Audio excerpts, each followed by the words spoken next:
Hunting for Answers is a production of the Black Effect Podcast Network and iHeartRadio. Welcome to Hunting for Answers, a true crime podcast. I'm your host, Hunter, and today we're highlighting a case that began in Lansford, Pennsylvania, a small coal mining town in Carbon County. In December 2007, a 34-year-old Kenyan immigrant went over to her estranged husband's home after he told her he had an insurance check for her. She was never seen again. Her car was left outside his house. Her credit cards were being used by someone else. And in the basement of that home, investigators found blood leading down the steps and into a coal bin, painted over with fresh green paint. This is the story of Edwina Onyango.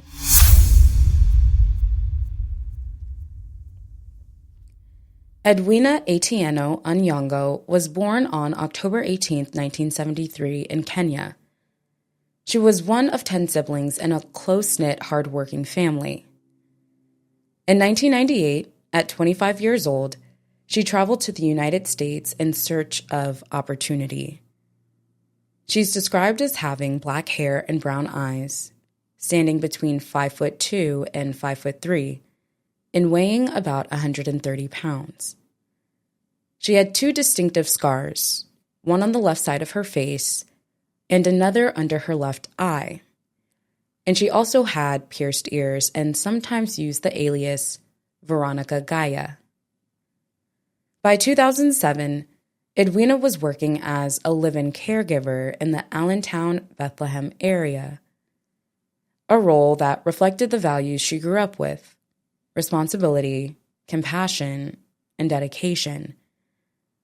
Most of her 9 siblings had also settled in the United States, and Edwina stayed in frequent contact with family back in Kenya. In March 2001, Edwina married a man named Ernest Troy Freeby. Freeby would later claim the marriage helped Edwina with her green card and helped him with a children and youth problem he was involved in at the time. But her family strongly disputes that. They say Edwina cared about Freeby and that the only reason they lived apart during the week was because her live-in caregiving job required it. Still, the relationship was strained. By 2007, the two were estranged, and Freeby had another girlfriend, one with whom he had 3 children with.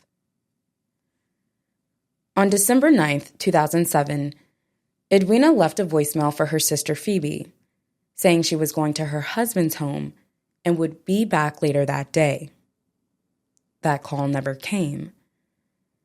In the days that followed, her brother reported her missing, a major red flag for a woman who never went silent. According to Freeby, Edwina showed up at his home on December 27, 2007, on the 200 block of West Birch Street. He said she came to pick up an insurance check he claimed to have left for her. Freeby told police she arrived, they talked, and then she left with an unknown woman. But Edwina's car never moved. It was still parked outside his house. As the days passed with no calls, no activity, and no contact with her family in Kenya, investigators realized that something was very wrong. On December 26, 2007, the Pennsylvania State Police took over the case. And within weeks, Freeby's story began to fall apart. In January 2008, state police executed a search warrant at Freeby's home, and what they found was chilling. Sections of the basement had been covered in fresh, green stain-blocking paint. Under that paint, there was blood on the floor, blood on the steps, and a large pool of blood inside the coal bin. so much that investigators testified the injury that caused it would not have been survivable. Someone had tried hard to cover it up, but the blood didn't lie. Then, even more concerning details started to emerge. Freebie used Edwina's credit card at multiple locations after her disappearance. He claimed she had given it to him. Her phone made 2 calls, just 3 minutes apart, to his phone days after she went missing. Freebie also told investigators that Edwina mailed him 2 cards after she vanished. But when they asked him to produce the envelopes, he couldn't. In August of 2009, state police returned to Freebie's home with a second search warrant. And this time, they found even more evidence.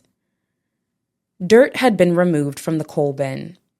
A 2x4 support beam that had been bloodstained was now missing, and more blood was discovered on the coal bin wall, along with a strand of hair. DNA testing confirmed the blood belonged to Edwina. They used samples taken from 3 of her brothers. On August 5, 2009, Ernest Troy Freebie was arrested and charged with homicide and tampering with evidence. He spoke to reporters and denied having anything to do with Edwina's disappearance. At one point, he told the media, "I didn't murder her." He continued to maintain his innocence, saying he believed Edwina was still alive, and even claiming he had seen her after she disappeared and that she was involved in credit card fraud. His mother also said she had seen Edwina after 2007. But investigators were clear. The DNA in that basement told a very different story. After multiple delays, Ernest Freebie's murder trial began in January 2012 in Carbon County Court. The trial lasted for 3 weeks. District Attorney Gary F. Tobias called the case a search for the truth. Without a body, prosecutors knew they were facing an uphill battle. But they had something powerful on their side: a trail of forensic evidence and a revelation that would stun the entire courtroom. Investigators testified about the blood they found on the steps, on the basement floor, and pooling inside the coal bin. It was a quantity consistent with a significant fatal injury, and someone had tried to paint over it. The prosecution argued that Edwina could not have survived that level of blood loss, and that whatever happened to Edwina occurred in that basement, even though her remains have never been found. Then came the moment that silenced the entire courtroom. Freebie's ex-girlfriend took the stand.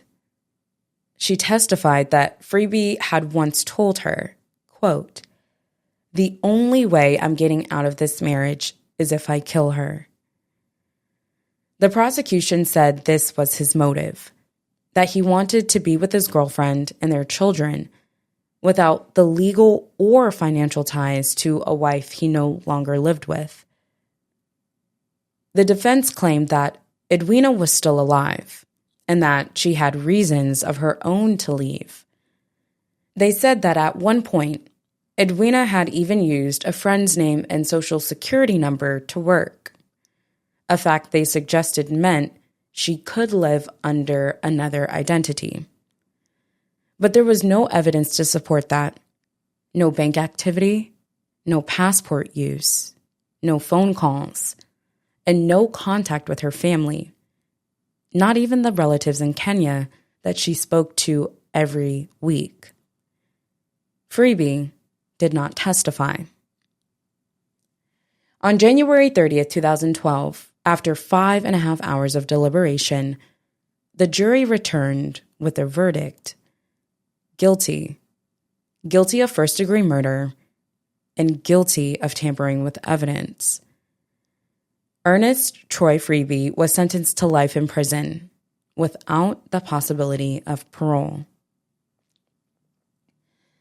At sentencing, he told the judge, "I'd rather have the death penalty than spend the rest of my life in jail." But the sentence stood. To this day, Edwina Onyango's remains have never been found, and Freeby has never revealed where they are. Our thoughts and prayers are with the family and friends of Edwina Onyango. If you have any information that may help lead to the location of Edwina's remains, please contact the Pennsylvania State Police Troop N. You can find their contact information in the description below. As we close out this episode, remember to share Edwina's story, to keep her memory alive, and to help support her family's continued search for answers. Follow Hunting for Answers to stay updated on Edwina's case and others like it. Subscribe on YouTube and follow us on Instagram and TikTok for more true crime stories and case updates. And if you're watching on YouTube, feel free to share your thoughts on this case in the comments below. Thank you so much for joining us for another episode. Until next time.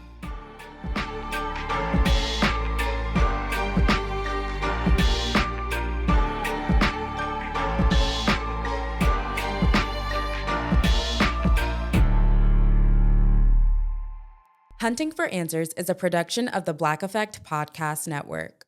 For more podcasts from the Black Effect Podcast Network, visit the iHeartRadio app, Apple Podcasts, or wherever you listen to your favorite shows.